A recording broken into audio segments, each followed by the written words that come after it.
Hello and welcome to the Spiked podcast. I'm Fraser Myers, and with me today are Spike's deputy editor and host of the Last Orders podcast, Tom Slater. Hello.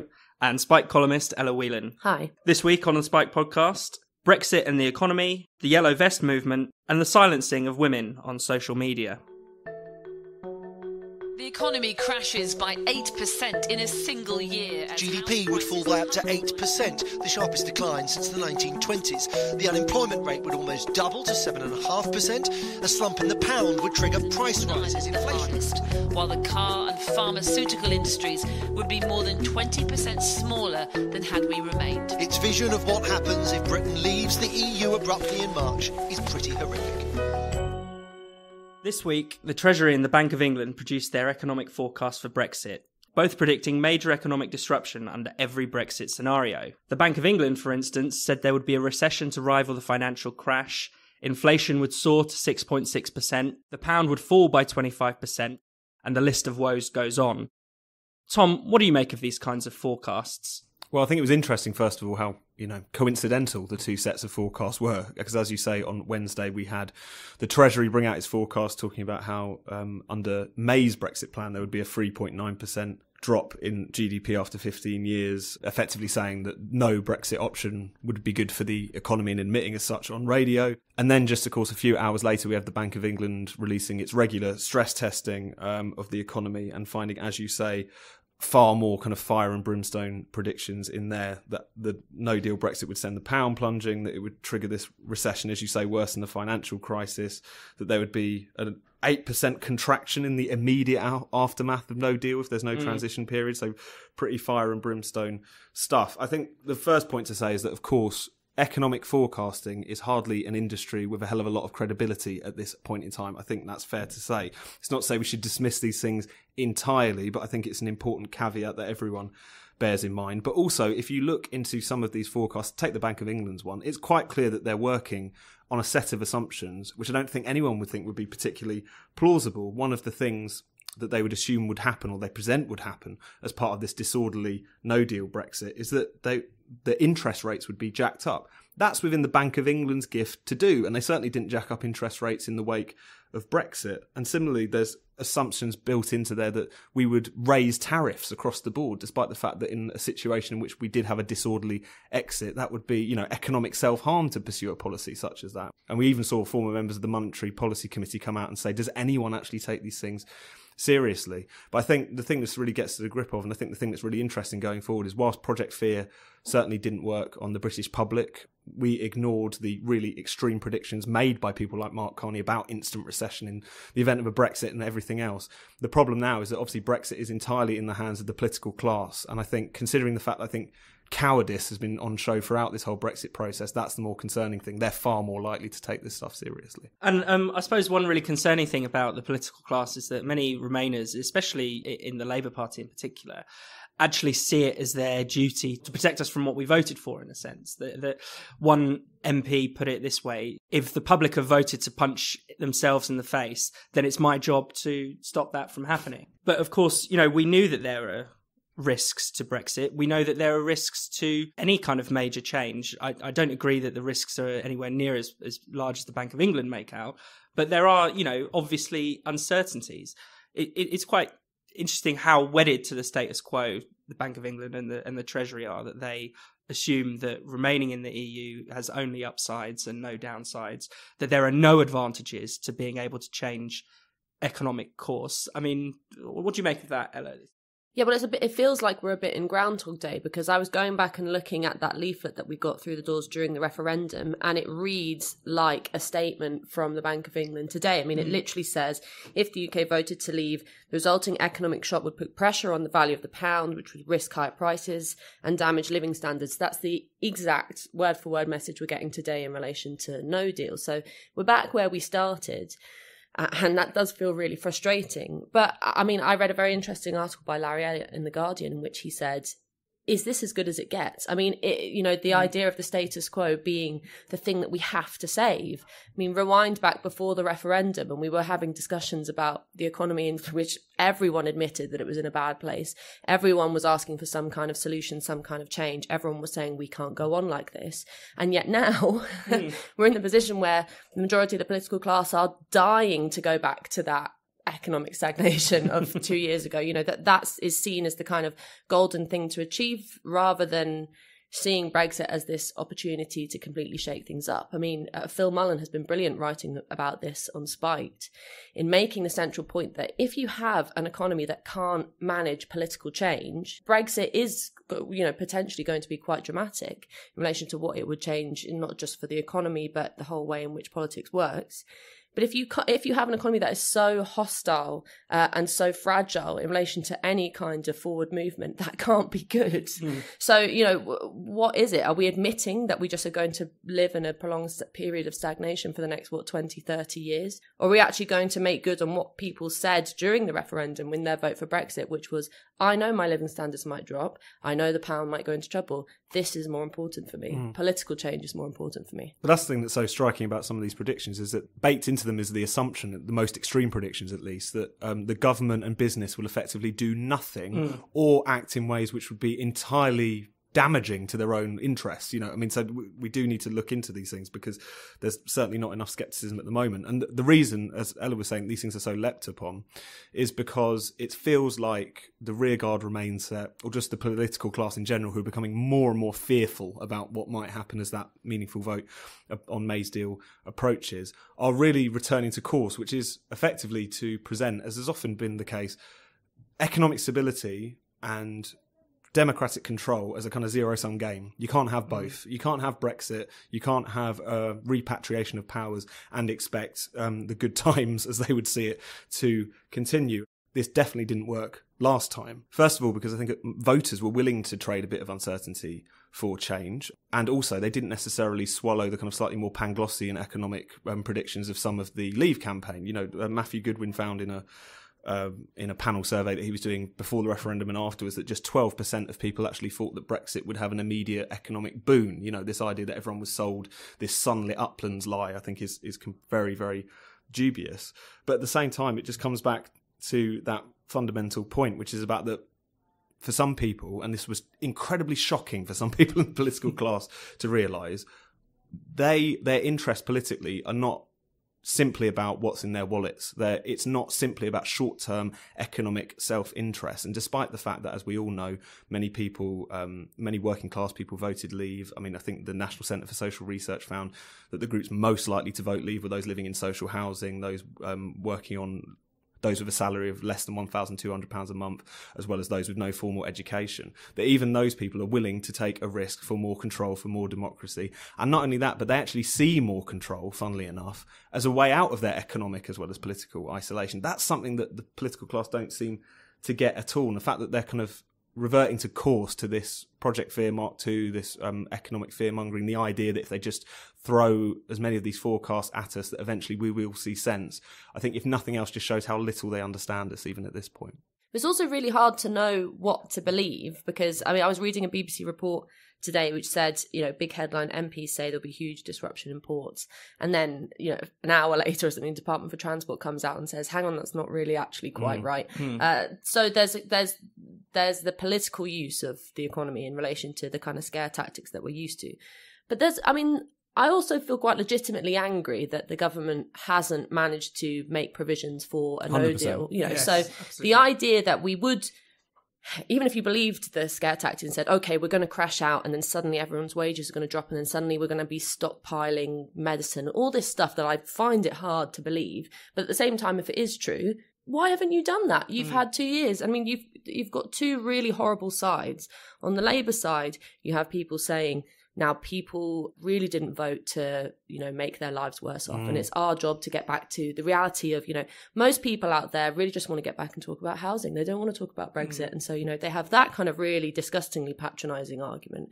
But then on the Tory side, you'd have them throwing up their hands saying, whoa, we haven't prepared for this. We can't do this. You feel relatively powerless at the moment as a Brexit voter because what you want, you're being told, is absolutely impossible. And it just, I think, comes down to that point, was whereas at the moment we're hearing so much about how Brexit is disastrous, it probably wasn't possible in the first place that all of these forecasts really prove that. I think everything you said there, Ella, just proves the fact that a lot of this has nothing to do with Brexit. It has a hell of a lot to do with not just the incompetence of the Tory party, but potentially its active decision not to prepare for these potential situations in the first place, because they never wanted to implement it, as much as some of them like to pretend that they did.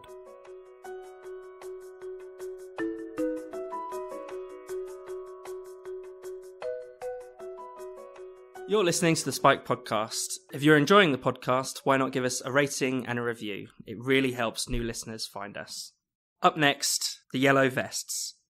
Over the past 2 weekends, hundreds of thousands of protesters have taken to the streets all over France. The Gilets jaunes, or Yellow Vests, take their name from the high-vis jackets that all French drivers are required to own by law, which they have fashioned into their symbol of resistance. What began as a protest against a rise in fuel taxes has turned into a larger revolt against the status quo and President Macron's rule. Tom, would you like to say a bit about that? No, I think looking at it from the other side of the channel, it does look incredibly positive. And also, I think it really gives the lie to a lot of the metropolitan elite wishful thinking about Macron. You know, there was a headline in The Guardian which was, when did the French fall out of love with Macron? And anyone who's been paying the least bit of attention would know that they never really fell in love with him in the first place. You know, he won an election in which it was the choice between him and the successor to a neo-fascist party. I don't think that's necessarily a difficult choice for most people. And that even at the time of his election, it was quite clear that this technocratic kind of Tony Blair wannabe did not command a hell of a lot of support. You know, in the second round of the presidential election, there were a record 3 million blank votes expressing a preference for neither candidate. The first legislative election that followed had the lowest turnout in the history of the Fifth Republic. And it just seemed like, you know, at the time we had The Economist presenting Macron walking on water, literally. All of this, the man who would stave off populism and save the EU, it just goes to show that the French people are as agitated with their political class, as agitated with the technocratic set as any country across Europe. And you can so easily see why, you know, despite the fact that a lot of his policies are very unpopular, like the fuel tax and the green taxes that have sparked these protests, just the way he carries himself in general. You know, there's this procession of gaffes which have only added to the idea that he is this kind of polished princess. It came out in August last year that he had spent €26,000 in 3 months on a makeup artist, which was quite funny. You know, clips emerging of him talking to young people who were seeking jobs on the side of the street, saying, effectively, you're not trying hard enough. I could go across the road and find you a job. And it's just really, really fascinating that it feels like the excitement amongst very in-the-know people across the Western world was such that they almost seem to ignore all of that stuff. But, I mean, Fraser, you wrote about the protests themselves on Spike this week and more the domestic situation. So what really is that about? What's really driving this? And, you know, is there room to be quite positive? I think we should definitely be positive about it. I think you've got to look at it in two ways. There's a short-term context, which is the fuel tax and the rise of Macron. The price of diesel in France has gone up by 23% in just the last year, and most French drivers use diesel. So this is a kind of unbearable cost for most people. And, you know, Macron has been raising the tax on diesel, just adding to people's woes. The idea of the tax is it's an environmentalist tax. It's to so that the French government can meet its CO2 targets, and it expects people to essentially drop their old car and buy a new one, and buy a new hybrid car, and buy a new electric car, which, you know, the average person obviously cannot afford to do, or they're expected to use public transport. But if you live in a rural part of France, you need your car. Public transport has been in open decline over the last 40 years as governments have been essentially prioritising urban areas and ignoring more rural areas where public services are crumbling. So that's the kind of more longer term thing. And people have had enough. People who live on the peripheries of the cities are fed up of being peripheral to politics. And so a fight back that says that these people matter, that their needs need to be taken into account when the technocrats are drawing up policies in Paris, it is, I think, a really positive thing. It's funny that it's been a green tax or kind of environmentalist policy that has kicked this off. I think European governments need to realise that they're not so popular. I'm thinking of what's gone on in Northern Ireland and other places. It seems like this is something that people get really angry about, and rightly so. I mean, I'm sort of slightly looking at the protest in France and being a bit jealous. It's been sort of inspiring watching French protesters going out. I think one woman was interviewed by The Guardian saying, Macron is unpopular, and we used to have the guillotine for those French politicians and French monarchy were unpopular in the past. So that's pretty inspiring. But looking at what's happened in the UK, I mean, I've got a little Vauxhall combo, and living in London, that's fairly pricey. I mean, we've had the T charge, the toxicity charge for pre-2006 cars, all meaning mounting prices on drivers. And the kind of people who drive diesel cars, the kind of people who are driving diesel cars all the time are working people like my partner who's a tree surgeon, builders, plumbers, all those kind of people who are going to be hit worse by this. And the funny thing is, I remember reading an article by Ben Pyle on Spiked a few years ago, that only 10 years ago the EU was pushing diesel as a means to cut carbon. It was a kind of a green policy to push people onto diesel. Now they say, oh, we've got that wrong, now you have to buy hybrid. So it's very hard to actually trust the science behind this. And when you boil it down, it does seem like it is just Macron trying to do a kind of knee-jerk pro-environmentalist policy without much thinking behind it. But it is the case that this does hit certain sections of society the worst. It's not the kind of metropolitan elite who support Macron who are going to be suffering from this. It's ordinary working class French people, ordinary working class British people. So it's sort of a bit exciting, I think, actually, to have this kind of divide writ large on the streets, because this is something that really matters to people. And the diesel thing, just quickly, it really just sums up how, the experts don't always get it right, effectively. It's like such a perfect symbol of that, as far as this is something that, as you say, kind of late 90s, there was this big push across the EU to say, go for diesel because they're more efficient and therefore they're less polluting, etc. But then when it starting to realise all the other costs of it, suddenly they're clamping down upon it. So it's not only that the kind of technocratic politics of Macron, etc., is incredibly elitist and ignores the periphery, it also, its central claim that it's what works, that it knows best, is obviously bollocks as well. And it just pushes ordinary people around. They're pushed to buy diesel, and now they're being pushed to buy electric with absolutely no thought as to whether their finances can take it. I mean, the other aspect of this is that lots of people have been slandering it as a kind of far-right protest, and certainly Marine Le Pen has thrown her weight behind it. She hasn't gone out on any of the marches, but she's encouraged some activists within her party to go out and get involved. And yes, it seems that at certain points when those activists have got involved, things have gotten slightly more violent, and that's certainly a criticism. But on the whole, the main thing is that this organisation, this collection of people, is not linked to any kind of party. It seems to have been organised online. You've got people being bussed up and driven up in car shares from all over the country. So it has that kind of grassroots feel to it. And, it smacks of a definite sort of contempt for ordinary working class people to just say this is another far right thing when it clearly isn't. And it was interesting as well because, Macron, when he first came in trying to reform the labour laws, was like, I will not give in to the streets. But at this point, referencing, the fact that, you try and change anything in France, you're going to get people burning tyres. But nevertheless, this time around, it's something very different. As Fraser pointed out in his article this week, 70% of the country support these protests. It is something which has been genuinely grassroots. And it really just does give you hope for, even though it can feel like, even, in the wake of the Brexit vote, things are still in a bit of a holding pattern that the public is still pushed out of it. It doesn't take much to light that spark.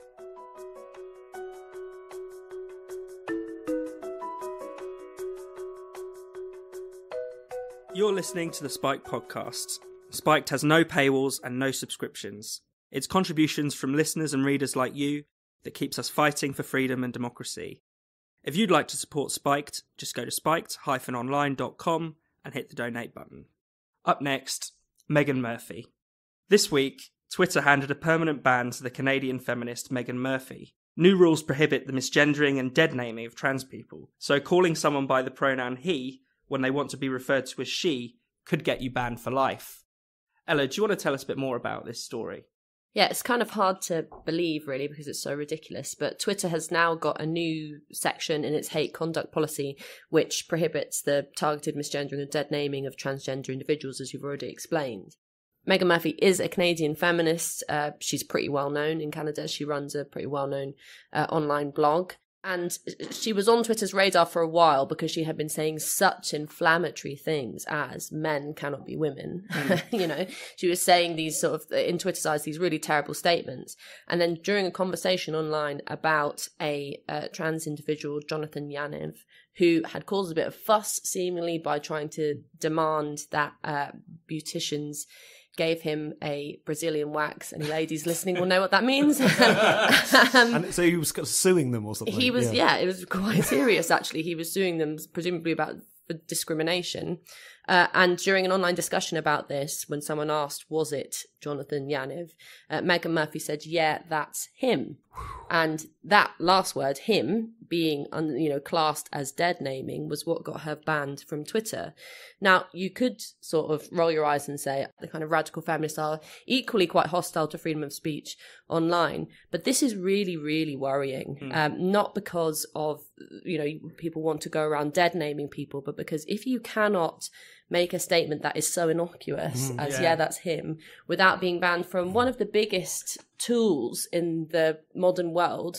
Twitter is a fantastic tool, certainly for journalists like Meghan Murphy, then that's really, really bad. And as you say, Ella, the fact that Twitter and Facebook and these things, they have, whether we like it or not, kind of become the public square. They are where people discuss issues. And it's so fascinating that we're seeing this tightening up on the trans issue. I mean, even this week on Spiked, we can't post an article written by Brendan O'Neill with the headline of "There's no such thing as a trans kid." It literally will not let us because, again, it's deemed to be hate speech. And yet what's so interesting about the trans issue, the fact that that's become the focus for some of this really intense censorship, is that the vast, vast majority of people agree with Meghan Murphy on this issue, if nothing else. The vast, vast majority of people do not think that just by saying the magic words, by self-defining, that you can change your gender.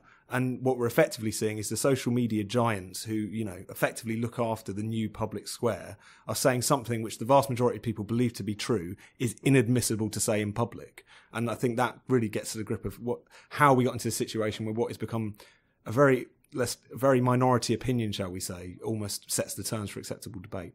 And, I don't want to go particularly down this rabbit hole too much, but there has even been transsexual people who have referred to themselves as men, who have said, we're not women. We present as women and we want to be accepted in that way, but we're not literally women. And they too have been banned for that, for their own self-definition. That is a big schism, as far as I can tell, at the moment, between the transsexuals and the transgender. But that's the level of micro policing of this debate, which is incredibly disturbing, particularly when this issue is going to be debated in Parliament soon in Britain around the Gender Recognition Act. We just had a consultation on it. The fact that one of the tech giants is effectively saying that you will side with the government's view or no other view is really, really disturbing. You cannot even discuss the issue. And it's also worth noting that this whole thing is centering around the discussion of women. And usually I would be disagreeing with someone like Meghan Murphy and her feminist politics. I think there's lots to criticise there. But I find myself having to back women like her because what she's essentially trying to do is have a discussion about what it means to be a woman, about gender. And as a woman, she is being stopped from doing that. And, misogyny is a very strong word, but I think there are whiffs of misogynistic behaviour coming from trans activists who want to essentially clamp women's mouths shut in relation to talking about their experience of their own gender. I also find it questionable that you would be able to simply state yourself a woman like clicking your fingers by saying a sentence. I mean, it's just really interesting and damning that this discussion is not being had about men. Why is it that the whole fury around this is about turning into a woman? It sort of makes the feminist in you kind of rise up and think, what's going on here? Is it so devalued, the idea of womanhood? Is women such a easy thing to be that you can just, any bloke with a beard can say that he is one? We talked on this podcast previously about the whole kind of discussion about the WMXN, the kind of changing of the nature of the language.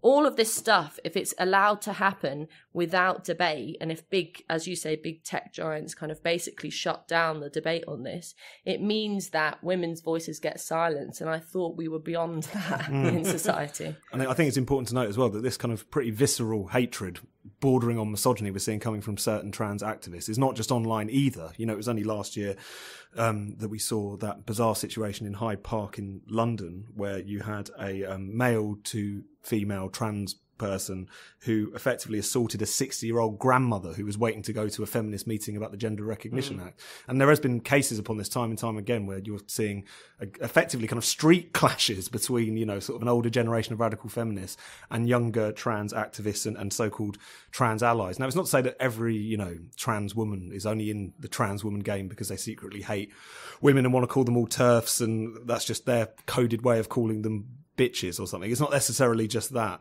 but I think it's definitely fair to say that there is something about the trans movement at the moment which is providing cover for this kind of behaviour, which is presenting it on some level as morally righteous, or at the very least not talking about it honestly. And if anything, all the conversation is about how Meghan Murphy's tweets are apparently so damaging, rather than some of the harassment and actual, you know, physical altercations which are being, you know, resulting from the other side. It's also, having been a woman who has experienced the wrath of certain online trans activists, I do find it hard to believe this whole kind of discussion about victimization and victim narrative around trans activists. You know, the idea that Meghan Murphy saying, yeah, that's him online would, you know, traumatize people online. Try talking about trans issues on Twitter, and I'm not necessarily saying I'm traumatized, but it's difficult. And the kind of ire that you get from trans activists, especially as a woman, is you know, pretty bad. So there's a lot of hypocrisy in relation to this. And this is not me, by the way, now calling for Twitter to ban trans activists for making hot-headed points. But there has to be open debate in relation to this. And, you know, like you said, Fraser, the fact that this is essentially backing the government's position is really worrying. No, exactly. And it's not to say that necessarily, you know, trans people have an easy lot in life. But I think what the trans activist set, and I think we should make that distinction between the activist set and trans people in general, they're trying to present just discussing this openly, forthrightly, even quite gently, as a form of violence. And with an issue as big as this, with so many implications, with so much at stake, really, it's important that we have out these things openly. And that seems to be the conversation that some activists just don't want to happen. Thank you for listening to the Spike podcast. If you enjoyed the show, why not give us a rating, a review, or even a donation? We'll be back next week with more. And in the meantime, for your daily dose of Spiked, go to spiked-online.com. See you next week.